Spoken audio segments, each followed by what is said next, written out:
have this recording right That's cool. Who knows, I may end up needing it. 2 camera angles is professional. 3, technically. I was not expecting it. That's cool. We're not Just that the cool, beginning. just like to hype ourselves up. Nah, man, you cool. Perception is key. Let me tell you what, the way people look at you, we might not even know what we're doing, but we look like we do. You know what I'm saying? Advertising is full of phonies.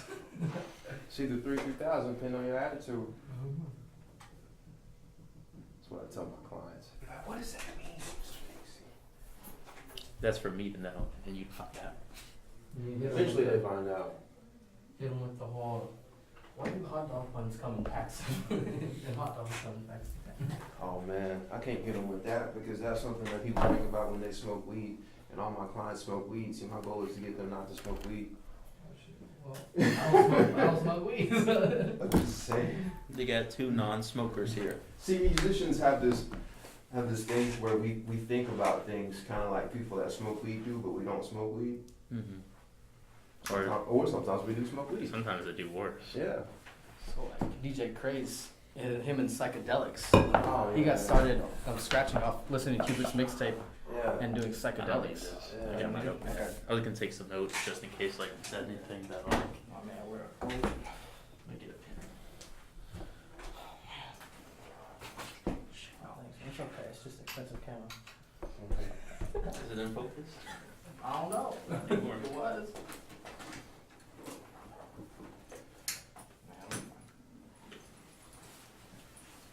You know what? I'll just have the notepad to look cool. No pencil, just a notepad. I'll just go like this every once in a while. That's a cool phone I'll case. just go like this every once in a while. You According should, to my you notes. should feel it. It feels really cool. That sounds weird, but like it's pretty cool. I know it's crazy. I got that at dirt cheap, $5. Did you? This is usually $50, $80. Yeah, no, phone cases are usually pretty expensive, and phone cases are a big deal for me because I'm not buying a cheap phone case and my phone messing up. Mm-hmm. Ready to go. I like spend about 2 days on Amazon annoying the crap out of my girlfriend because she wants to spend time with me. She's like, why does it take you so long? I gotta find the right one. Yeah. I mean, every time my girl sees me with the Guitar Center tab open, it's a problem. She's like, you don't need anything else. Oh, dude, man. Mm-hmm. See, I'm not with tennis shoes. But my thing is like I never like to cheap out, so I'll always buy like the more expensive one because I know like I always want to get things in later. Of course. Even with phone cases, like of course, dude. Yeah, yeah, I'm that way too. I always just opt out for the more expensive one because it'll last longer. It'll be more productive, or just makes sense. like I mean excessive with the cameras. Cameras are kind of expensive, the ones I have. So like Yeah, I know if I get the cheaper one, I won't be able to do certain things. I know I want them later, so I just have to double up and buy twice the amount. yeah, because you're gonna end up buying the one that you wanted to buy anyway, and then you'll be stuck with the cheaper one, which you'll still use, but you could have had the money for two of the more Investment in expensive yourself. one above it. Yeah, Yep. yeah, you gotta invest in yourself, right? Sometimes it takes a little bit of patience, which is rough. The first order of business, patience. Yeah, yeah. So what's your name first of all? My name is Casey Muse Royal Lee Williams. I wish my name was that exciting. It may be Casey Muse It's not Lee that exciting. Royal Williams. It's not that exciting? No, mine's not. I beg to differ. I don't even know your name, your full name. Full name. But I might beg to differ. So I'm gonna I guess I'm putting my business on the street already. My full name is Robert Bridenstine. So yeah, I was adopted. The last name is German. I was born in Vietnam, and so I lived 8 years in Singapore. And I was in Vietnam. Then I moved to America in around 2006. Right. So yeah, seen some things. Yeah. Annoyed by some girls next door. You know. Yeah. I know that's picked up in the recording. Yeah, it is. But it's Adds okay. character. Yeah. It's authentic. Yeah. So this It's is college life SFA struggles, man. well, the production will get better as It reminds me of the dorm. Like when I used to live in the dorm, like in really bad ones, the walls are so thin, everyone's just yelling. For sure. It's terrible. Oh yeah. For sure. So, your business, what you do? Tell me what you do. Man, first of all, man, you guys got to introduce what this is, man. Tell the people what this is. So this is first podcast. Basically, it's just I want talk about other people's stories of life, what they're doing. It's a mixture of business. It's a mixture of music as well. So I'm a DJ. First, I was DJ before I did anything media related, and it was always about the music. And then I was like, okay, so I got this brand going on. How can I, I'm posting pictures. iPods were big in a while. I could take videos on that. Instagram started being a thing. Facebook was a thing. People started posting and stuff like that. Social media, the internet, and I played into that definitely quite a bit. And so I realized, I'm creating a brand for myself, not even knowing it. And as I got older and older, I realized I could get money from that, and I could do what I wanted. Right. And so business kind of came into my life a little bit later. Right. And it was a big realization, I could actually do something I really enjoy. And so that's kind of how I got into DJing and business. And so that's basically what we're talking about, how you got into it, how businesses affect your life, how you started with it, and how music has played a role in it. Yeah. Okay. And I help him with that sometimes. Yeah, so we met at an ad competition. I didn't even know he went to school here, but we met at an ad competition in Houston. Oh, we yeah. were in the same group. That's that. Yeah, The won one first. that you guys won first place in. First place, yes. AAF. I don't know what it stands for. Advertising Federation. American something like that. Advertising Yeah. Federation, probably. And Yeah. then it's the Brancher Houston Yeah. area. And we got first place. So That was pretty Yeah. cool. we figured if Yeah, we that could do was that there, why not do some Yeah. real stuff together Right. Yeah. and That's help what's other up. people too. You met there and had no idea that you both went to school No. together. Yeah. That's we so were on cool. the same That's team. such a Texas thing, Right. Huge state. Yeah. Yeah. It takes like 8 hours to get from one side to the other side, but that's another story. 2 tanks Yeah. of gas. Yeah, something like Absolutely. Yeah. So this is the Beats, Bars, and Business Beats, podcast. bars, and business, man. Beats, bars, and business. Okay. We're gonna talk about music. We're gonna talk about business. We're gonna talk about life. Everybody has a story to tell. So you might not be a household name. You might not be the guy who owns Tesla or whatever. Yeah, But you still yeah. got an interesting story. You still got lessons to teach and interesting ideas to spell out, and that's what we're here for. Okay. So I guess this would be just the Starr Avenue CO edition of Beats and Bars. Yeah, this is Right. Casey Williams Starr Avenue special. Yeah, Okay. first one. Okay. All right. So, Starr Avenue CO, man, it was weird. I actually just moved to NAC like late 2015, like literally December 20th something 2015, right?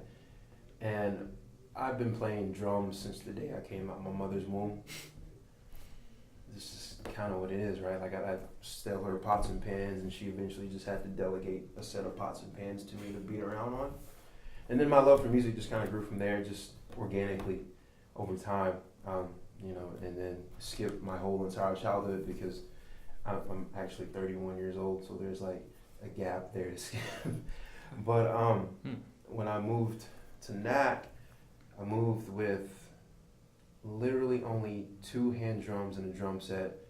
Of course, I had some other music stuff. I had, like we talked about earlier, I still had my turntables and DJ setup and things like that. You used to DJ back in the day on all records, even though Serato was out, even though computers were manageable and good and stable. Yeah. Still carrying around crates. I do. I have a history or a career in DJing and doing music production and things like that.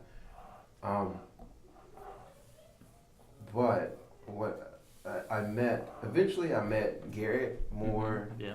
Sterling Coker, and Tyler Arnold, the 3 trio of All Nighter / Unit 65 Yeah. at that point in time, right? And I really wanted to kind of imprint my personality or me into the local music scene of NAC, or what was the local music scene of NAC. Because it's really weird, at that point in time, there wasn't really too much of a local music scene of NAC. It was pretty much all-nighter, and that was it. Like, that's it. Like, it's crazy. Like, it's what they did, and then the few bands that were just there that just went, like Country Willing, things like that, right? Yeah, he's cool. Yeah, he's awesome. He's a cool dude. I met him because I went to the Pine Knot for my first time. Yeah. Like, literally, like, the week that I moved to NAC was the week of Pine Knot. Like, it was so crazy how things aligned. And for those that don't know, Pine Knot's like a monthly thing we do here in Nacogdoches for like acoustic shows for free. It's a Yeah. pretty cool thing. You should check it out if you're ever interested in hearing something like that. There are literally some NAC legends that do Pine Knot. It's so crazy. But Like my first month here, I literally played like 5 gigs just off of walking around with like hand drums on my You were back. just doing gigs, just drumming. I literally was just walking around places, just like sitting in on sets. Like people, they'd be like, "Oh, you want to come in and sit on my set?" I'm like, "All right, cool, I got you." Mm-hmm. And then like 2 times later, or like people who knew that I might have my drums or a drum in my car, be like, "Hey, Case, you want to sit in?" Yeah, I got my drums. Let's get down. We'll do that. And then from there, I established Starr Avenue Music Nights, which was I hosted bonfire sessions for people to come hang out at my house and just play music and kick it and just enjoy the atmosphere of whatever existed, right? Yeah. And then from that point in time, someone came to my house. For the very last Starr Avenue Music Nights events that we had, they said, "Yo, we should really take this into the city and that." I'm like, "All right, I'm with that. Let's Where go." were you doing those at?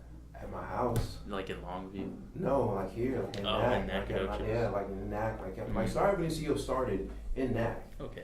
Like I was nowhere else. Like after I moved to NAC, Starr Avenue CO started. It's been born in NAC and grown in NAC. And so, it's going to expand, and so we'll talk about the expansion of it a little bit later. But, yeah, and then me and that guy was, what was his name? I'm going to feel like I can't remember his name. It sucks.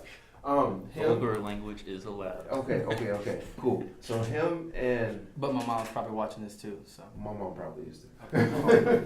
Yeah, It's I'm mom gonna have to. appropriate. I'm gonna have to double down on the mom thing. My mom's cool, dude. I love my mom. She has literally planted seeds in my life. So Yeah. homage to her, dude. She's really cool lady. And Shout out to the is- moms. So is my dad. Yeah. My dad's real cool.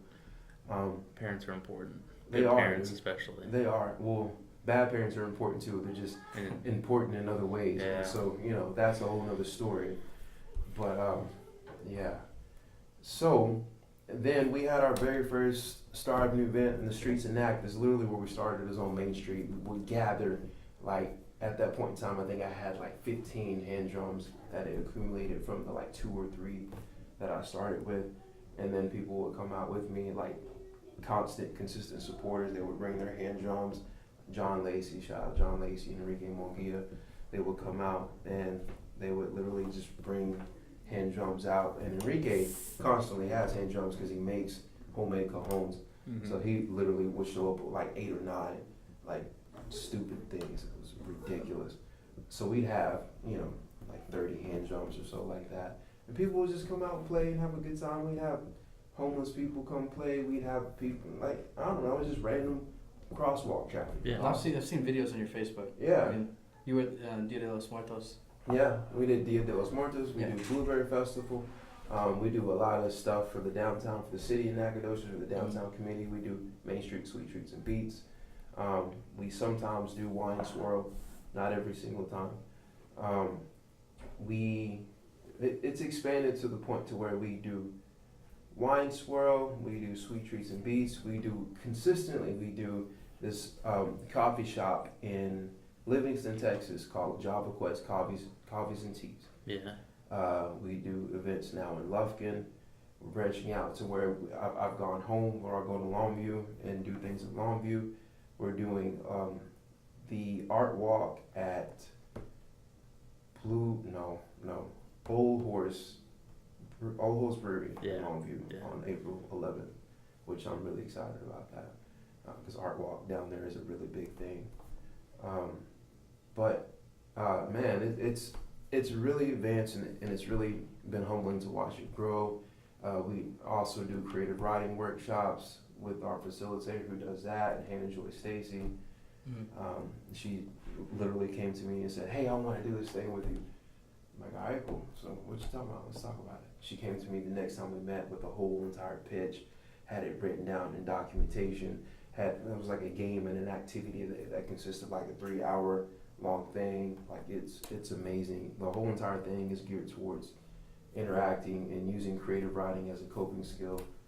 And it's cool because the whole entire vision for Starr Avenue CO continued behind the idea of community, or what I call community, because I spell it COM, capital U, capital N, capital I, capital T, capital Y. Yeah, I love that you do that. Really put an emphasis on unity. Yeah, and I do one M. There's not two M's in it, which is crazy because I had someone, not bashing, not talking crap at all. But I love this because someone asked me the other day on Instagram, was like, hey man, you spell community wrong? I'm like, actually, no, and this is why, and blah, blah, blah, blah, blah, yada, yada, yada. Thank you for asking about it. But it's cool because that gives me the opportunity to give the new definition or new interpretation from my perspective of community or community, which really is just what it originally is. It's just love and unified, and then recognizing this dude for what he has and his talents, and like Clayton for what he does, and you for what we do, and at the same time, using everybody's gifts that have been given, whether they be from God, Allah, Buddha, whatever your higher power is, and recognizing those things, and recognizing that if we recognize those things and capitalize on you being good at that, and I suck at what you're good at, we can advance. And if we humble ourselves in that, we can advance. It's not really about just doing everything by yourself. I couldn't do any part of Starr Avenue by myself. It's crazy. My wife does all my photography and social media stuff and a lot of my video editing. We started it, and so it's just that's where we're at. So. You said when you were doing those street shows and stuff and whatnot, is that kind of how you built your name and your business? Is all pretty much that word of mouth and being in the community hands-on? Word of mouth, being in community hands-on, social media, like that's been our cornerstone for... Social media or word of mouth? Both. Both social media and word, because what it is if I showed up so much, and I think this is what it is I showed up so much that I didn't have to speak about it. People would just speak about it for me and then constantly advocate for it. It's because, it's also gotten to the point to where we're talking about doing things in schools now. Like, I got an opportunity to play drums for a bunch of kids. It was like a father-parent children connection thing that they had at Head Start in Lufkin, which was awesome. I think that's actually where our last video was. Yeah, we were watching that one earlier. Yeah. That one's pretty cool. Yeah. So, like for you, why is it so important to get the kids involved? Because kids they'll listen. They're easily influenced. They just have a bunch of negative influences as around and available and as options to intake or eat or consume. But the fact that they will be willing to listen more so than a person that is older or more seasoned in life means that that's who I need to change minds. That's who I need to go with, And so, like for me, this has no connection with Starr Avenue CO, but it has every connection with what it looks like for me as personally for a living outside of doing Starr Avenue CO. I do substance use counseling, but I do it for kids. Like I work in a youth program where we do that, and so I have a direct connection and a direct heart for what that looks like for kids, right? And so those kids will listen. The adult ain't gonna listen to me. They already know it. They know it all. They want to hear it. Yeah. Yeah. You tell a kid anything, they're gonna take it for truth, even if it's a lie. You know what I mean? Yeah. Yeah. It's so, like even if it's something that will cause them bodily harm, they will still at least consider it, and they'll still repeat it verbally, like it has life or like it's truth at some point in time. Yeah. So like for me, it's like kids are so important because they're our next generation, and if I can reach a kid and teach him coping and good motivation and good mental skills, he gonna be that much stronger. So a lot about music and stuff. How do you feel about the music today? Like especially like rap music. A lot of it's pretty vulgar and stuff. A lot of kids listen to it and stuff like that. I feel the same way about it that I felt whenever I was a kid. I don't think it's any different. Like I really don't like it, and like we speak about that, and people speak about how this whole generational thing and how it's so different. It's not any different, not to me. My perception of it is this: there were just as many negative cuss words that were promoting just as much negative crap. Here's where it falls difference with me, is social media promotes it so much more. Like whenever I was a kid, we just had rap music or we just had rock music. but there were very little social media stuff advocating for the negativity that existed within that, right? So now it's like you have whoever rap artist talking about this, but then you got like all the social media stuff that follows it advocating for what that looks like, right? I don't care. Like, I personally think that people that say that and people that state that, the whole generational gap thing, that's an excuse for you not to do anything about it. Like, you know, if I'm sitting out in the street playing hand jumps with you, I don't have time to worry about what negativity is eating you up inside. The only thing that I have time to worry about is your reaction to what that looks like and my reaction to you feeling that. Now let me guide you and tell you what that looks like from a perspective of coping, which are hand jobs and creative writing workshops and things like that. I'm gonna paint this picture for you. Yeah, I feel like a lot of times when people look down on younger people and say it's all negative and bad, it's just a way to make them feel better about themselves. Yes. And when it comes to social media, like negative attitudes where you feel the strongest is going to go the farthest. Yeah. Hatred and anger, similar things, but you see something like that, it's going to make you want to talk about it. It's going to make you want to repost it. And that's why there's so much going on right now. I think it's important to look past that and teach each other compassion and how to be creative and look beyond that. I think it mostly boils down to just fear or just being uncomfortable in the growth, you know what I mean? So, that's a good point. Yeah, I think media just kind of it brings out who we really are, you know? Yeah. Like if you're really shy and then you're not going to be so active on social media, if you really were thinking something, you may tweet it, but you may not actually say it to somebody's face in real life. I don't want to throw any names out there, but a friend of mine that is getting married, this gay, their wedding company that does weddings refused to video their wedding just because they're gay, because their leadership's like that, and they wouldn't say that to your face like, oh, I'm not doing your wedding because because you're gay. They'll email it though, they'll tweet it, you know. Yeah. I mean that hurts. Like just seeing that. That's not cool to me. I mean that's just my personal opinion, but like I think media just lets people get away with being that way, you know. However they actually feel without trying to conform to someone else's. Yeah, it's just like, the whole, in whatever word you want to coin it as, with the social media gangsters or blah, blah, blah, whatever, neither one of them are just really more appropriate than the other word or the term for it. I guess at the end of the day, it really just kind of boils down to all of that is nothing but just like cyberbullying in a way. Like it's all just a bunch of negativity, and people are used to just feeding into negativity, and that burdens my spirit. The fact that the world is just so negative, but yet it's advocated for, or it's promoted, which makes it okay, which makes it normalized. And so, whenever you have people come around that actually want to show love, and want to show caring, and want to show servitude, it's frowned upon. Like it's weird. Cool. It's not cool. You know what I mean? Yeah. I don't know. I've been feeling like lately, there's a big word going around right now called wholesomeness, which is another word, wholesomeness. Oh, wholesome, yeah. It's like another way to say being nice and kind, and I feel like there's a big push right now. It's kind of surprising me, especially online, where people are like, this is so wholesome. Yeah. Like, it used to be cool a few years back to be mean to somebody on Facebook. Right. Now it's cool to be nice. Right. Like, you get better recognition. I feel like these days, I don't know. Yeah. If there's a reason behind that. Well, I think it's like I was saying a minute ago, social media just uncovers who you really are. Yeah. So like there's people that are very hateful people, and it shows on social media, and there's people that are very, very, kind-hearted, and you can definitely see that with the whole wholesome, I guess, movement, whatever. Yeah. But it's really, it just kind of uncovers who you really are. Well, that's kind of like, we talk about the physical presence of what Starr Avenue is, right? In the world, or in the streets of NAC, or in the local communities, and like we talk about what we do actually physically to where you can experience that, right? But one of the things that I like about it is a lot of times on social media, my work on Starr Avenue is just literally sitting and complimenting people or speaking in comments, positivity, and around the day, right?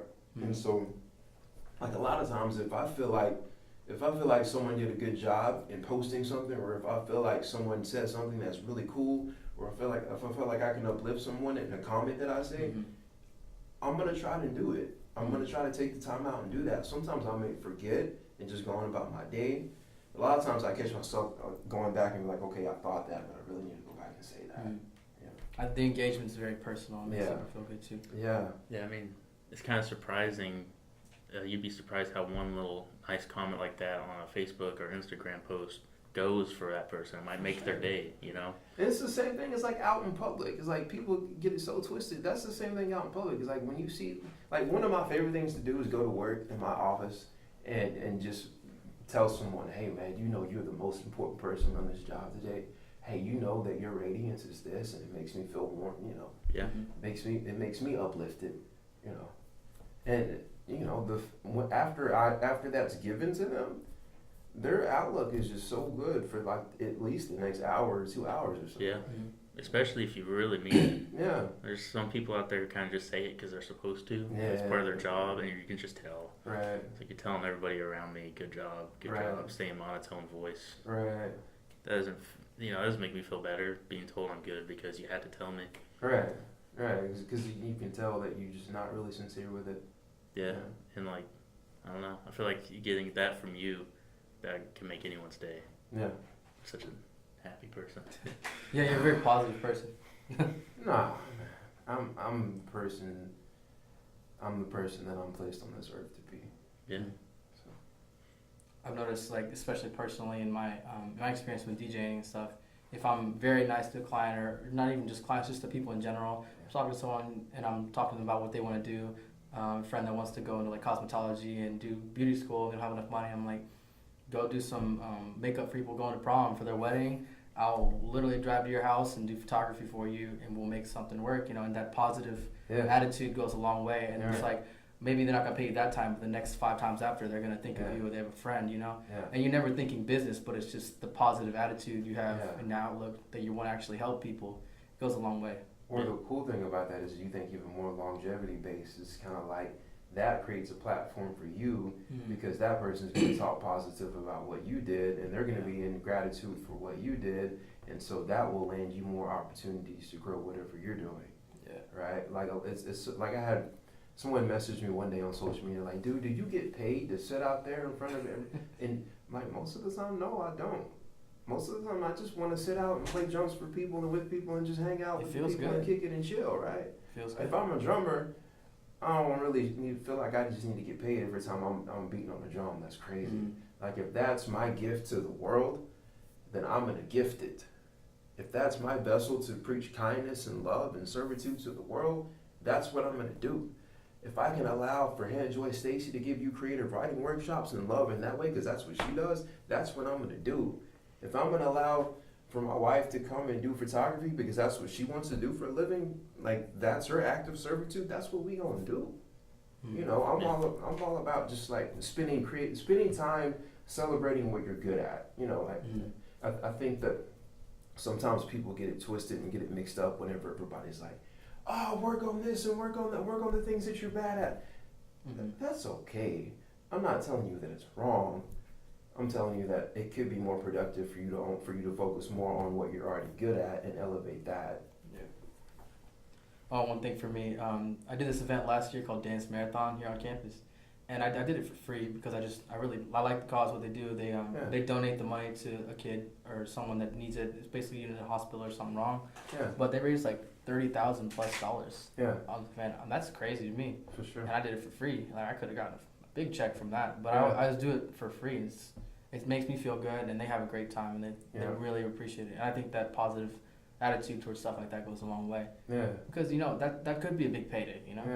And a lot of times there's events like that, especially being downtown. There's tons of people out there that can see you, lots of potential clients, but the positive attitude, you just being there, it does go a long way. Right. And I think that's something that helps me as a business grow as well as also my happiness, just in general. Yeah, for sure. Yeah.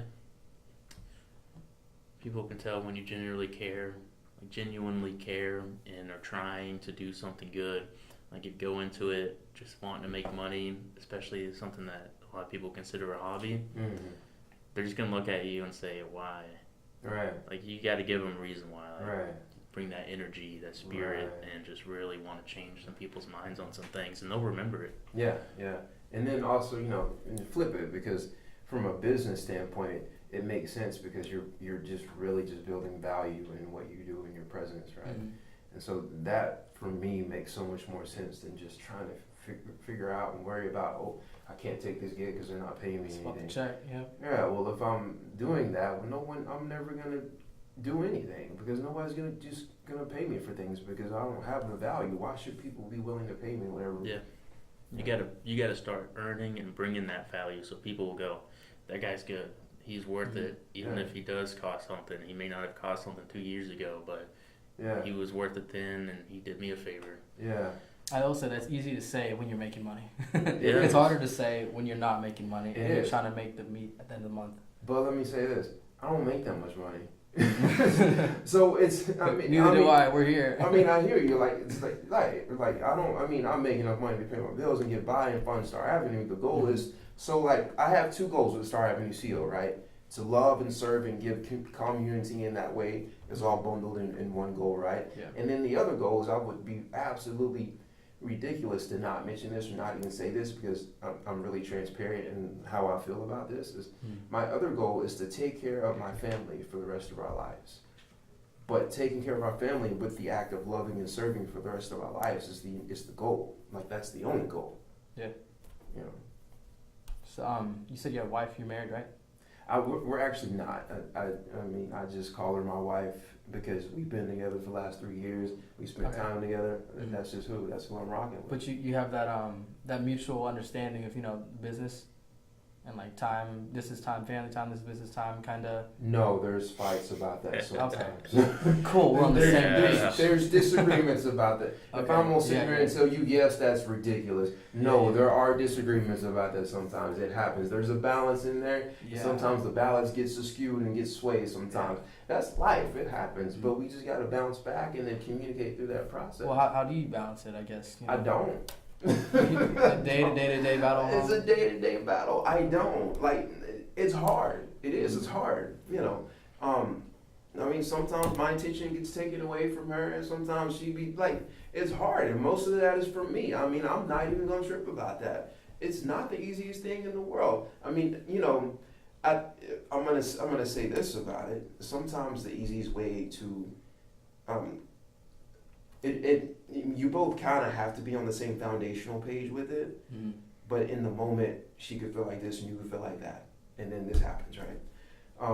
But then one of the ways that Michelle and I get through it is every Sunday we do a Sunday coffee date after church.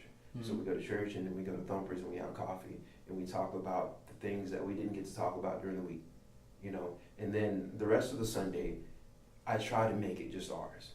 Like whether we're just at home watching a movie, whether we're, I don't know if she's sitting over here and I'm over here, but we're playing games together on our phone, but it's a separate game, but at least we're spending time together and we're trying to figure out what that looks like to sit down and do that quality time. I mean, it's important, it really is.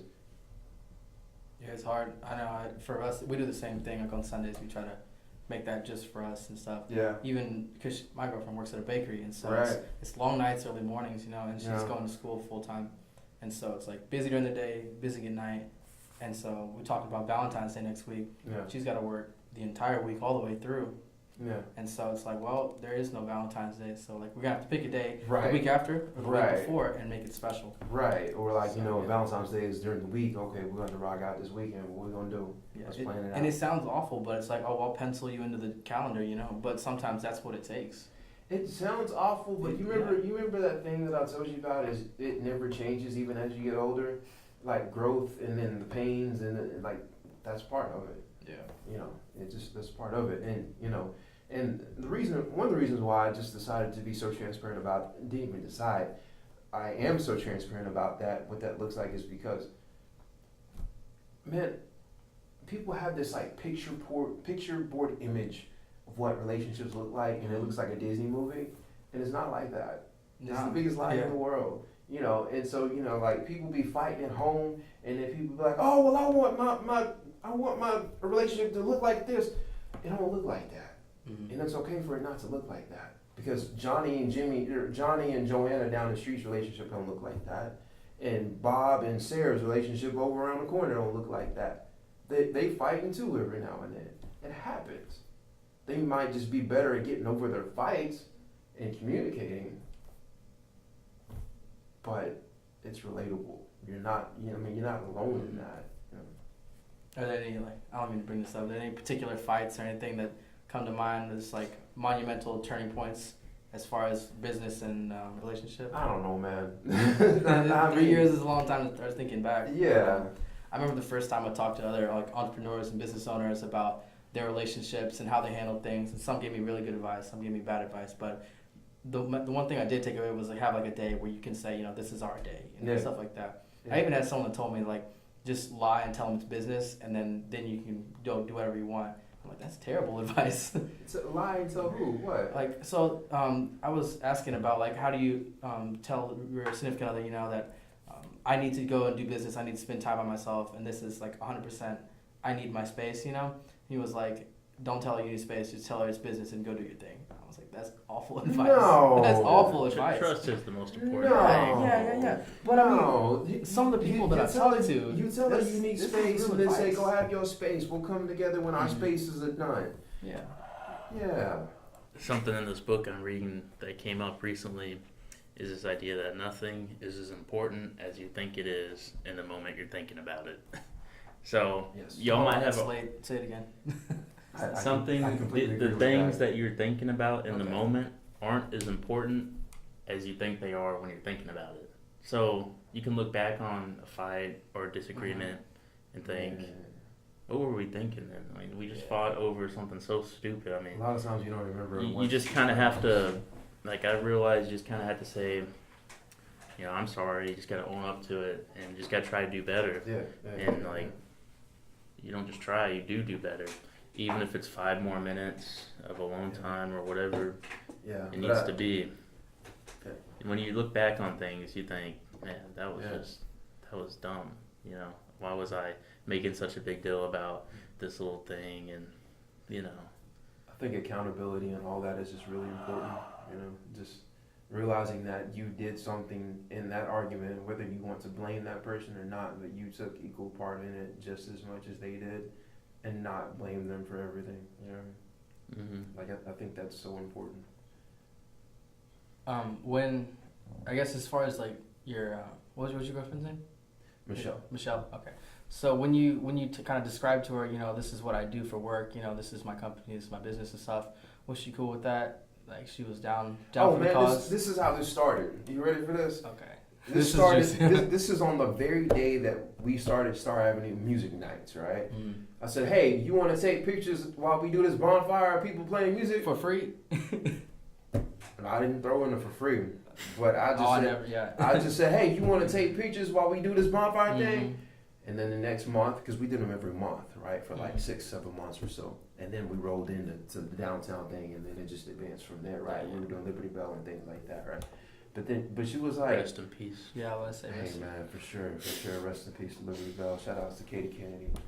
But man, she was not happy with it.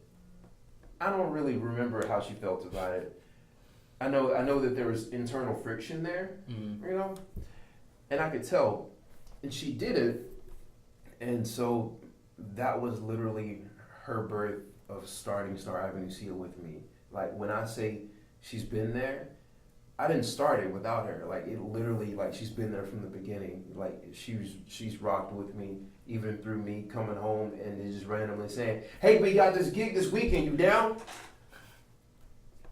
And then she's just like, "All right." I was trying to sleep in. You know what I mean? Yeah. So I'm like I'm trying to have today off, and you tripping. You trying to book some stuff. I mean, we've been through all that. Like it's it hasn't been easy. You know what I mean? And it's been through. I'm gonna tell you some of the biggest fights that we've had in silent. Sometimes she feels like she doesn't get the recognition portion of it, and you know what's so funny about it? And I tell her this. I probably don't either because I don't see 80% of the effect that is done from Starr Avenue CO. I do my work and I'm done and I'm out, right? Like I show up with the drums and I'm done and I'm out. I show up for behind the phrases and I don't hear nothing about it. Like sometimes Hannah will hear about behind the phrases stuff. I don't want to hear about it, so tell me about it. But I don't really. Every now and then, someone will comment on a picture or something, say a nice picture. But that ain't got nothing to do with the influence of Starr Avenue CO. It's got to do with that picture. Now, sometimes the picture will have me playing with the kid, and then there's a little bit of emotion or internal stuff there that's come from it, which is cool, right? But I understand that I'm not gonna see what is actually going on in response from it, and I'm okay with that. I just work and grind it out. Mm. I think we were talking about it earlier, and a lot of not necessarily issues, but a lot of topics of discussion for us is like, not just us, but other students and people in our age range that are in college that are figuring out their way in the world as far as entrepreneurship and business owner, that have a family back home, you know, Yeah. they have a girlfriend, or maybe they even started their family, have a kid in college. You know, they're like, what are we doing after college? You know, and they're Right. thinking about a job, and they're thinking about, do they want to get a 9-to-5 kind of job and figure that out, or do they want to take this business route and really pursue something that they really want to do? Right. And you know, there's the approval of family, approval of friends, and obviously your significant other. How did that go for you? Because it's a struggle. For me, sometimes it's a struggle. I think for a lot of other people as well. You know, it's a big step. It's a big, scary thing to do, to kind of jump into that world. Yeah. How was it for you, at least? Your family were cool with it? Or? I mean, dude, I started when I was 27. They had no choice. And I say that, but like, there is an age gap there, right? Mm-hmm. And so like, my timelines are a little bit different. I didn't really start to do like independent business until like I was about like 26 or 27. Before that, I was just trying to go to school, and like, cause I spent like from the age of about 20, I want to say like 23 to 22. Yeah, no, probably like 23 to about 24 or 25. I was going to school to become a licensed chemical dependency counselor. Like, I went to school for that, like, specifically for that. What is that? LCDC, licensed chemical dependency counselor, which it basically gives you the certification and licensure underneath the state of Texas to work with X population of substance use, so that you can help allow people get coping skills and allow them to identify what their particular dynamics are as far as family functioning, social, economical, things like that allow them to be disabled on the idea of substance use addiction. So I'm basically, in short terms, I'm a drug counselor, right? And so what's cool about that is now I get the privilege of having that conversation. What does it look like to be a drug counselor and then being in the music world? So you did finish school? Yeah. Okay. Yeah. Well, here's the cool part about that. I only finished school last June. Well, congratulations. Right? And I only have an associate's. Yeah. That's it. Sometimes that's all you know. You know, my friend David, Yeah. Sunstrays, he just went to school, Angelina, for 2 years, Yeah. got a trade, and he's making good money off that, you know? Yeah. He's not like, he doesn't have to go into like a business college and think about theory and how the hell does this work, because I'm not really learning much in classes. Right. Like, he's learning a skill. Right. That's probably what you did. That's all you need sometimes. Well, there was a skill, but with my skill, there's a whole lot of education there too. Definitely. It's a little bit different than going for like just a trades where you do like diesel technician and things like that, and you gotta figure out what works for you, or kind of know who you are a little bit. Definitely. That's something I'm kind of learning just this past year is, like, you get what you put into it, you know? Mm-hmm. A lot of people just go to school. This was me for the first 2 years. I was just going to school just because I had to. Yeah. Just because I was going. I For didn't do anything outside of class, no studying, no group work. Just played video games and slept. Yeah. Whatever. Yeah. Wrote guitar music. But I've been learning this last year, like, to try to take every opportunity I can find, to try to expand my horizons and do what I can do, and just try to make the most out of it while I'm here, you know? Yeah. Because why not? Why not try to learn as much as you can? Get to know your professor, find some books you can read, and get to know people, and try to learn some new skills that you're not necessarily learning in class, you know? Yeah. What else you gonna do with your time? Be lazy and play video games. Yeah. Eat Doritos on the couch. Yeah. Maybe Yeah. jerk it off or something. My mom's watching. Ooh, Takis. Blurp that one out. Talkies. It's my subject change is talkies. It's a safe word. I don't know, maybe. For myself as well as other people that are moving towards this business idea and stuff, you know, what would you recommend as far as making that transition between maybe I might be doing this, I might not be doing this. What does it really take to make, you know, actually pay the bills? Like, cause that's a lot of money. You know, your car, your phone bill, your house, your electricity, your water. There's a lot that goes into that. Your car insurance, health insurance. Owning a business, you know, you don't get that unless you actually get it for yourself. There's a lot that you have to take into consideration. Yeah. A lot of money, Yeah. not just employment. Oh, this is a good gig. I'm getting X amount of dollars for it, but is it really going to cover Right. everything I need? You know, what does it really take in your opinion, or as far as what you've done? You know. I think you asked me two different questions. Okay.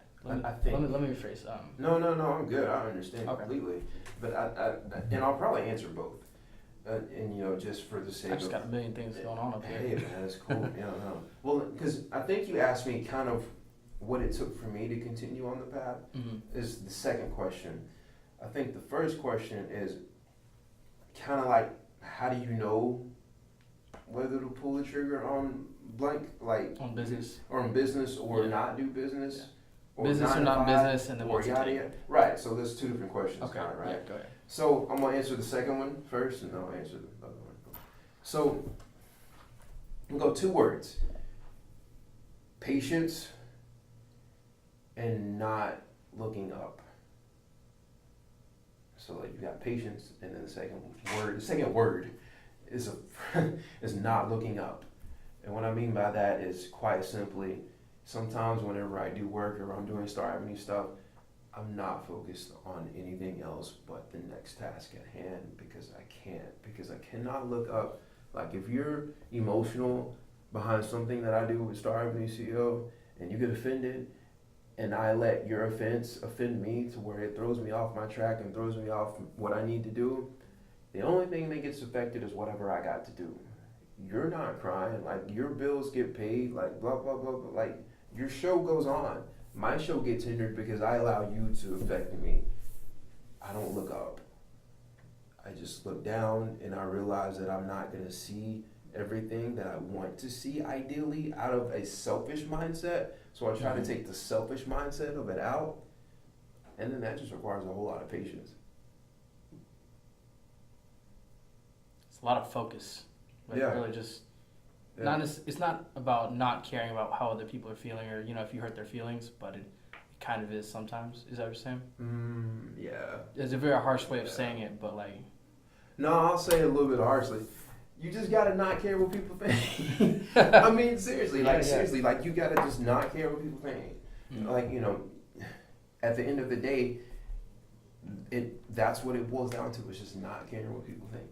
Yeah, well, see, taking it off that, I care about what people think to the degree that I don't want to like offend you excessively. Like as far as social media goes, you know, I don't care about someone saying this is a terrible video you made. You know, Right. or that's what kind of picture is that? You know, Right. that I don't care about. But Right. if I actually offended somebody by taking a picture of them and they really Mhm. didn't like the way they looked or something, then I Yeah. do care. You know? Now you get And those stuff people like every that, now so- and then that'll be like, hey man, your delivery is kind of off.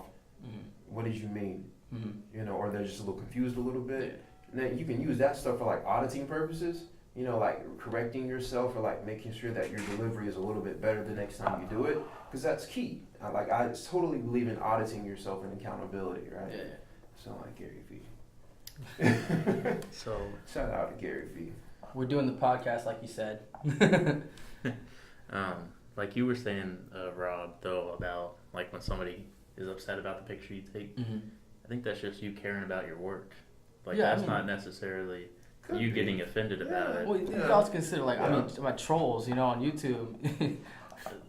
People just out here Yeah. trying to When- hurt your feelings. When it does you know? come into feelings, though, a lot of times, especially when it's like Starr Avenue or R&B, just gotta realize that business is business. You know, Mhm. it's not easy or nice. You gotta be rough sometimes. You gotta let people know how it is, and just sometimes you gotta be like an a-hole or whatever you want Yeah. to say.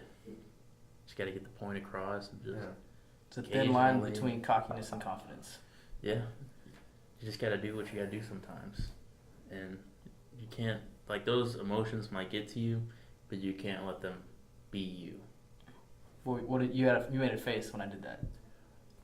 Yeah, I was trying to come up with a rebuttal, but sometimes I just do that. But I don't think I have one. I think that makes sense. There is a thin line between cockiness and confidence.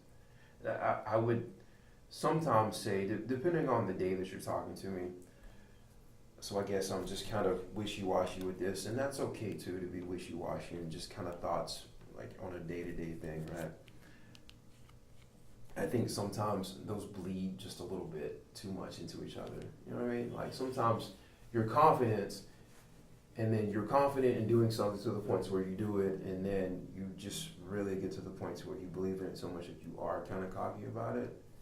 Yeah, you gotta realize that. You gotta realize and step back and look at the picture. Right. You can't just get somewhere and think, all right, nothing can top me. I'm the top. You know, you gotta realize, hey, you gotta keep pushing the boundaries and keep going farther. You got where you were because you were doing the things that got you there. You can't just stop because you're there. Right.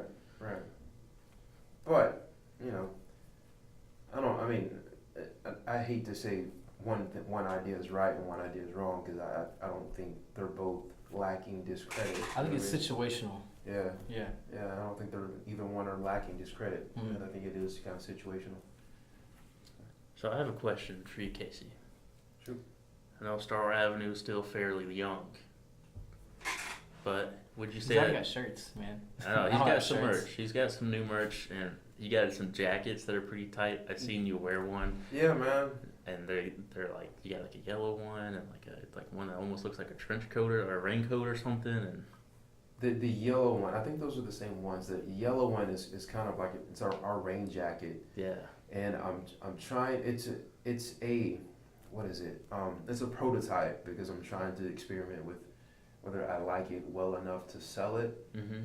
It's got some things that I'm not sure that I exactly want to sell it. I don't just feel confident in selling. Yeah, You know what I mean? Because yeah. Well, a good way to make revenue is if you're doing these free events, bring out some shirts that people can buy yeah, instead of tips. Yeah. It's more enticing, yeah. you know, And- especially if they're having fun. And I do that. Yeah. And you know I do that. You've seen me do that. The thing about that is, sometimes whenever I do shows, they are in a place to where I can't sell merch because I'm doing them like at a school I or gotcha. something like that, or blah, blah, blah, blah. I was thinking more like the drum circles. Are you bringing Yeah. those things back? But I can yeah, yeah. We're just waiting for the weather to get a little right. Yeah, I feel you, man. Yeah. But anyways, Yeah. one other thing before I get to my question. I love the logo. The star, the AV, it kind of finishes the star. Man, that was a gift. Josh Taylor he does ministry music at Mosaic, did it at Grace. Yeah. When I first moved to NAC, I started going to church at Grace, and so Josh Taylor and me have cultivated a cool friendship and relationship with each other, as well as John Lacey and other people that go there. Y'all mentioned John Lacey earlier. Y'all should do an interview with John Lacey. He does NPC hip hop stuff. Add it to the list. He does NPC hip hop stuff, and so you guys will have a whole lot to talk about with that. That's gonna be awesome. And you should do one for Enrique Munguia. You have to spell that one. We might have to do a double one. You and him. Who knows? I think that'd be very interesting. You guys are like great friends, right? Yeah, Yeah, man. business What was his partners, name? right? Well, John Lacey and I are just real cool friends, and then Enrique and I are just real cool. In fact, like that's like the trio. He That's builds- that's like the Starr Avenue multicultural Okay. trio. And he builds the drums for you? Yeah. Like a partnership? Yeah, man. And we sell and distribute some of his stuff. His cajones. Those are some high quality. You know what I'm saying? If you're looking for some high quality cajones. Yeah, Enrique Munguia. Shout out to Munguia Percussion hooking us up with the homemade cajones straight from El Salvador inspiration. Okay, I'm gonna skip past my question and ask another question. You've done some international journeys, haven't you? I've done one. And I've done one. what can you tell us about that? We went to Haiti and we loved and we served and we played hand drums and I built chicken houses and prayed and yeah, I climbed mountains and rode weird things and ate Haitian food. Wow. How long were you in Haiti? 8 days, 6 days. day of travel, and Sure. then 6 days, and then a day of travel. Yeah, so 8 days. Yeah, That's awesome. yeah, we're going back this summer. It's actually going to be, it's added to Starr Avenue's annual.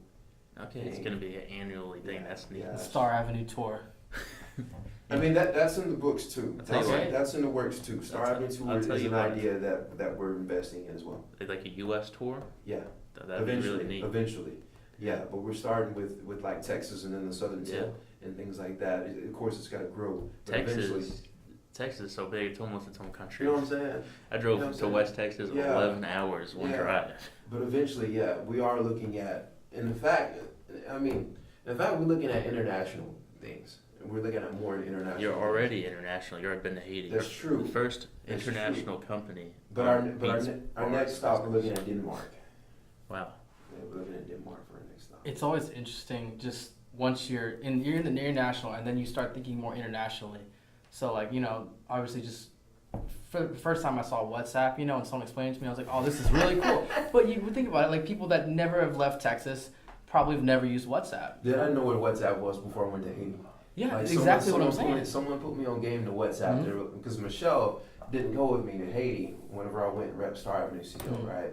And so the conversation came up with me and some other people and some friends. I think we were at church group or something, and we're like, and Michelle was like, "Yeah, I'm not gonna be able to talk to him." And then somebody else, this other lady, was like, "Yeah, but you can get the WhatsApp thing." And I'm like, "Man, what is that?" WhatsApp? And it sounds lame. It's like I'm not gonna download this to my phone, but it's a big thing. No, it's huge. People Especially really in don't. other countries. But only out of this country. If you It's travel, huge, though. then you know. Yeah. And it's one of those things. It's kind of like soccer. It's bigger outside of this country. It's got a cult following. You know what It I does mean? have a Yeah. it does have a following. I feel like that is overlooked in America. I feel like Yeah. it's bigger than people think it is. You know, it's huge. Yeah. It really is. People Yeah. think Americans don't really care about it. You know, Yeah. football. You could bring a soccer ball anywhere, and someone's like, "Hey, pass it to me." Yeah. You know, Yeah. it's and Nacogdoches. it's one of those things. It's like it's almost cultural, like to play soccer in the little league. Mhm. You grow up here, Yeah. but yeah. One of the things I wanted to ask you though, your company's still fairly young. You know, just a few years. Are there any mistakes that you feel like you've really learned from that through your business? Or I can think of one. For maybe- me. Maybe even just to do with like a really important mistake or lesson that you just feel like everybody can learn from. Sometimes I forget things whenever I'm packing and doing an event, but I think that's kind of common. Yeah.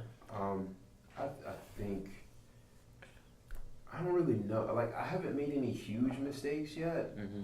because I tend to be really patient and not just like do things so quickly.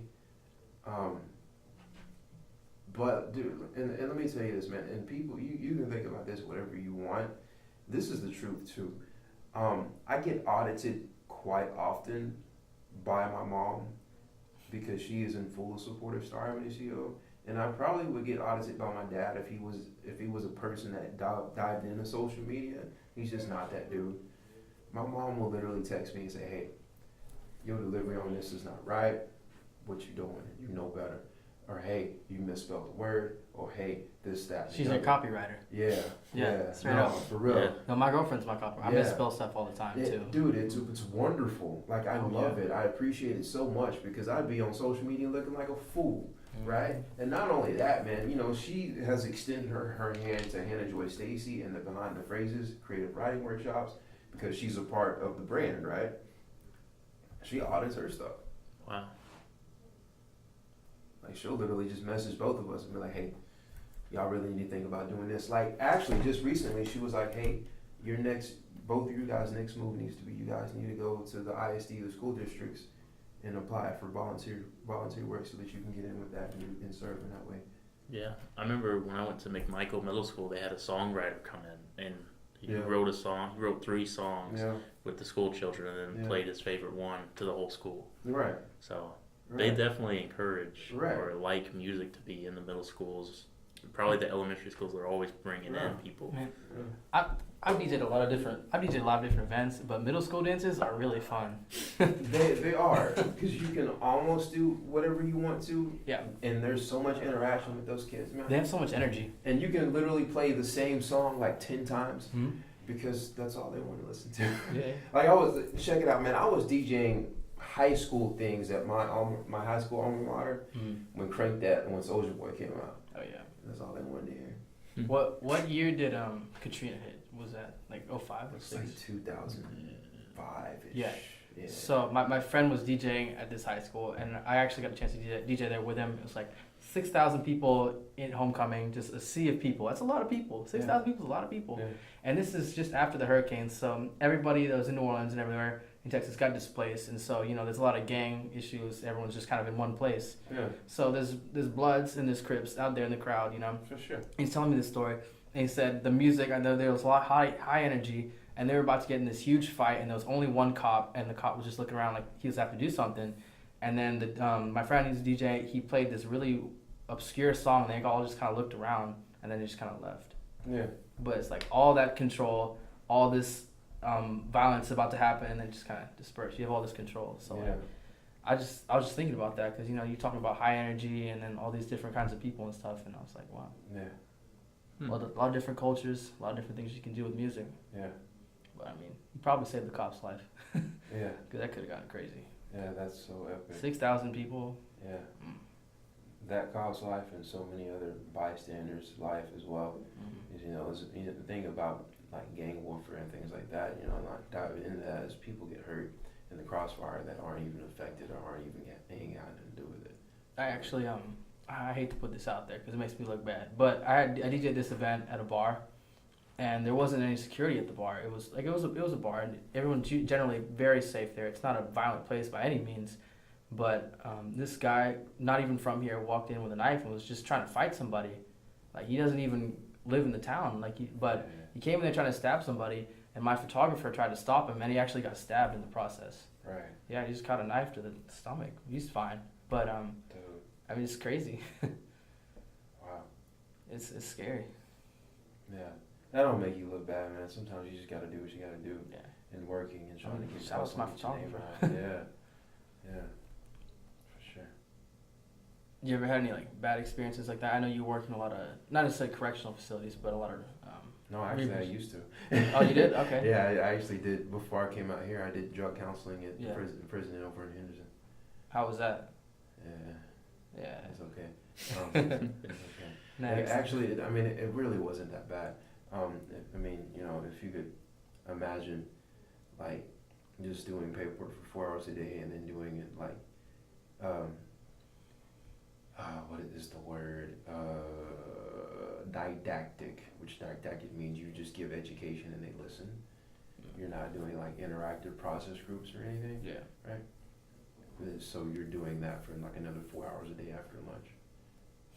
Inside of a dorm with like 52, 60 offenders or something. So. Doesn't sound like... You've seen a lot of stuff. Not really. Not there. Yeah.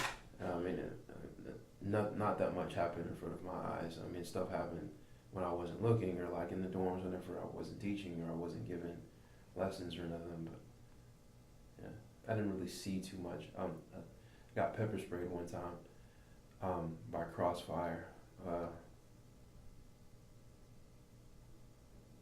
Then I came here and work with kids now. It's much better. Much safer. No. Oh, it's worse? No. Oh, no. No. This is why it's not safer. I do home visits, dude. Like, I go out to my clients' houses. Like, I spend time in the trenches, like, helping families deal with, it's real. So that's probably what we were talking at the beginning about bad parents. Probably that comes in too. That's actually why I said that. Yeah, that's real, because it happens. Yeah. Man. And I get a chance to see what that looks like. It's crazy. Yeah. At least you bring a little bit of sunlight to their day, Well, what's real cool about it is, sometimes I get the opportunity to bring a hand drum with me to the house and just kind of play and jam out for a little bit. I actually give drum lessons to my kids at their house sometimes. So it's cool. And I've seen music do good things, and I've seen it like bring out the worst in people. So it's kind of nice to be able to have some control over that. Yeah. For sure. Yeah. Yeah. What would you be doing if you weren't doing anything with music? Never thought about it? What? Never thought about it. What? There is no answer. Yeah. There's no Casey without music. I ain't never even thought about that. No. Is that a question that I should even think about? He said he It's can't. almost a weird He was, question. he was born. Yeah, you said you into were born music. straight up, fresh out the womb. Out the womb, man. Yeah. Man, your mom had the birth drums too. Yeah, man. Yeah, man. I don't know what. Like I remember I was like 5, 6, 7 years old listening to like Isley Brothers, Frankie Beverly and Mays, Stylistics, like things like that, right? And then like old Michael Jackson, right? Like who else? Temptations, Earth, Wind and Fire. Like listening to like the bass line from like Parliament Funkadelic, but then trying to match it up in my mind. Like I had like a imaginary DAW system going through my head, right? You know what a DAW is? Like the digital audio workstation that you, right? So I had like a DAW playing in my head. It's like, okay, the bass line from Parliament Funkadelic right there. Match up with if I change the tempo from the Papa Was a Rolling Stone vocals, da da da. If I mix it up and use this as that part in the middle, that I didn't even know what it was called. I didn't know what the chorus was called. I just Yeah. that part in the middle. That catchy part. Yeah, that part that people remember. The only part they sing really loud because they You know don't know what the I'm part. Yeah, that part. And so I just was doing that at the age of like 4, 5, and 6, and then I don't know, man. Like Can't think of anyone else where music just comes so naturally. I think for all musicians, music just comes kind of naturally. I mean, as naturally as other musicians. I think that may be a little bit different. I think the testimony of their story may be a little bit different. I'll tell you what, that surprised me is people like Stevie Wonder, who's that old dude, Willie Nelson. Just like, they have like tons of albums, 80 plus albums. Like George Strait. Yeah, it's just kind of crazy to think Man, about. so much music. Like a lot of pop musicians today, they just got that hook, and that's pretty much it. They got a couple albums, and then you think about. I'm not saying that these people don't exist, but you think about someone like Willie Nelson. They can just keep pumping stuff out. I will say, when I'm at the record store and I'm digging through crates, I consistently see Willie Nelson records, like the most. Yeah. Probably the most found record for me is a Willie Nelson record. Yeah. I see a lot of different types, a lot of different genres, a lot of different people, but almost every crate has a Willie Nelson record in it. I think that's a Texas thing. Yeah, definitely. He does have an Nacogdoches album. Yeah. But Willie Nelson. Thinking about it, it just made me think, like how the other night when we were playing, you were talking about how you like the long instrumental sections where you can just feel the music. I just feel like that's something that's getting lost a little bit, where a lot of times the only time where you really get to feel music from like a pop song might be the intro. Like 5 seconds of experimentation. Or the drop. Yeah. And then other than that, you just got... That's your fun playground as you experiment with that. Right? No? I like the breakdowns. Yeah. The break beats and stuff. You're right. So. Yeah. Man, I always think about the James Brown stuff, But for me, whenever I was DJing, I was getting into production, so then that was big for me, because then I could take those and flip those and then, do the whole... Yeah. So the break beats for me were big, because I break dance and stuff back in high school. God. So. You still break dance? Oh, we can do a session right now, man. Yeah? Yeah. Why don't you come to one of my Starr Avenue sessions and break dance in a circle? Let's go. I'll bring the DJ stuff too. We'll scratch it up. Oh man, don't play with me because I'm serious. Find a date. Oh. You got a calendar? Oh man. Pull it up. Oh, let's do it right now. Right now? Yeah, you got a calendar. Let me get my phone right here. Exclusive. You do that every month? Man, I'll do it whenever you want to do it. Matter to me. We'll work it out. This is what I'm talking about, though. When people are just passionate about something and they can share it, they just come together and just create something really wholesome. Yeah, man. Yes, I'm excited now. This is a good. How's your March look? I love this. My March? Yeah. I mean, I don't have anything planned right now, but. My February looks stressful. Oh my gosh. Does it? My February is pretty blank because I try not to do too many planned stuff for Starr Avenue. I'm trying to work on behind the phrases a lot right now and work on what that looks like. But then at the same time, also trying to work on expanding more because we've been in Tyler a lot, we've been in Longview a lot. I stay in Livingston, I stay in Lufkin because I work in Lufkin, so it's easy for me to work in Lufkin for Starr Avenue stuff whenever I'm just outside of work, you know. But, cool thing is I've been able to tap into a lot of Lufkin resources. Like I've been able to become an affiliate with the Impact Lufkin Community Driven Organization, which is another nonprofit that is funded, sponsored by, or like a huge part of Robert Schenkel, or Councilman Schenkel in Lufkin. And they've been doing a lot of stuff with big people that have huge hands in Lufkin and the downtown and things like that. So that's been really awesome. I'm excited to work in Lufkin because I don't think the Nacogdoches police enjoy me turning up the music at parties. I've had my first year here, I had the cops call me at like all my events. Really? Yeah, and it's not that I was playing loud. It's just there's a sound ordinance in the town. You can't play loud music. Yeah. And it's like it's not just like it's a house party. Like I've done bar events that were like half outside. They told me to turn it down. I was like, that's fine. I have no problem turning it down. But like, it's a private event. Like, it was a Christmas party at a bar. So volume was a big issue here. So I mean, I don't know if Lufkin's the same way, but I mean, I think every East Texas community is that way to some extent. I don't really think that that's too different. I think it varies as to where you can go and kind of set up shop or plant seeds in it. It's a little bit easier, but yeah. How's your calendar look? Did you check it? Man, my March is free. But I mean, what we'll do is we'll just set aside. We'll just what we can do is you can let me know what dates are good for you. Yeah. And March, I think, would be good to just start doing Starr Avenue Street Sessions again. Ooh. Right? So then Starr Avenue Street Sessions are real cool because what you can do is how would we get your sound system stuff outside? What would that look like? I mean, do you run generator through your car? I usually just plug it into a wall, so we probably need to find an outlet. Okay. If you could find like a storefront or someone that wants to sponsor the event, maybe that might be a good way to do it or something like that. Okay. We can look into it.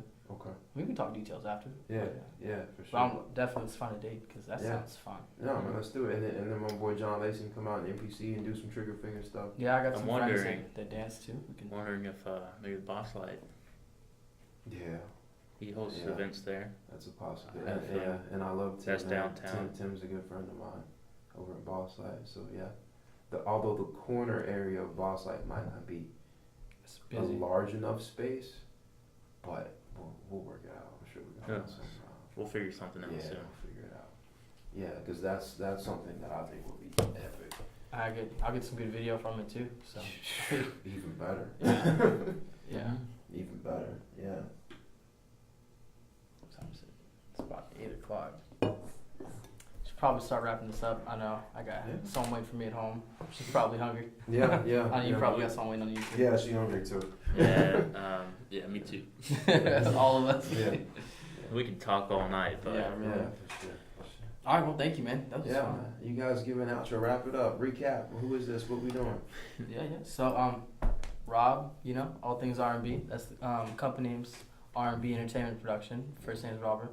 Last name is Bridenstine. R&B music's my thing. That's what I do. Yeah. Here with Casey. Clayton as well. Talk it up. Yeah. Clayton, and this is Casey from Starr Avenue. I'm blanking on the name, Starr Avenue. That's just it. And just quick rundown, closing thoughts on your business. Dang. Buy Starr Avenue merchandise. Tell us social media. What you got on social media? What's your handle? Oh man, the handle's all the same. Starr Avenue CO, Starr Avenue CO, Starr Avenue CO, everything. Any events coming up? We're on Instagram, we're on Facebook, we're on Twitter, we're even on Snapchat because that's where all the kids are at, and we can't leave you out because you are at this point in time so much more able to be attained and grabbed than everybody who is older than you. So buy Starr Avenue merch when you see me in the streets. Hit me up on one of them social media messages. I'll send them to you. We can get it done through through online funding, and yeah, man, we rock out. You know, our You got any events? website's not up yet. The only event we have 2 events in April that we have planned right now. Okay. We have the Geek Street Open Air Market at a later date in April, and then we have the Art Walk on April 11th, and then soon we're gonna have a whole big street extravaganza thing with a bunch of DJing and things like that. We just Some came up with breakdancing. that. Some Yeah, hip hop. breakdancing. Some real hip hop. Oh man, There'll be some more information on Oh, that soon. man. I'm really excited about that. Oh, me too. I'm really excited about that. Content coming soon. Yeah, man. That's a wrap. Yeah. This was Beats, Bars, and Business. See you on the next show. There it is. Cool. A little rough, you know, first episode. Nah, man, it was good. It was Oh, good. we did ramble anywhere in there. I wanted to make sure you guys remember to get your promo and stuff in. This is a good picture. I like this picture. I can always call it. Put a soundbite at the end with more promo and stuff. If we need to. Yeah. Maybe Yeah. like a better, maybe to add an intro Yeah. or something. Yeah, for sure. It's the movie magic. But yeah, hopefully sometime soon we can do like a video, like your drums and stuff. Okay. Just like some promotional material. Yeah. And You know what'd be really cool? if you have the date set up, for that event, we could throw that in there. What would be really cool is if we did a video together. You're on the drums, I'm on the turntables, Yeah. and then we switched it up. And then you had the turntables and I had the drums. Man, That'd be would dirty, huh? fly. That'd be pretty neat. That would be fly. Have you seen any of this guy's videos? He did a pretty cool DJ No, video. but I need to because I think it'd be something that would be worth seeing. It'd be fun. Show him that one with Mondo. I show that to you. I was gonna show him the one you just did of me in the room. Oh yeah, I was talking about like a Oh, real story? production. Is it still on the page on the story? Should be on the story. Yeah. From today.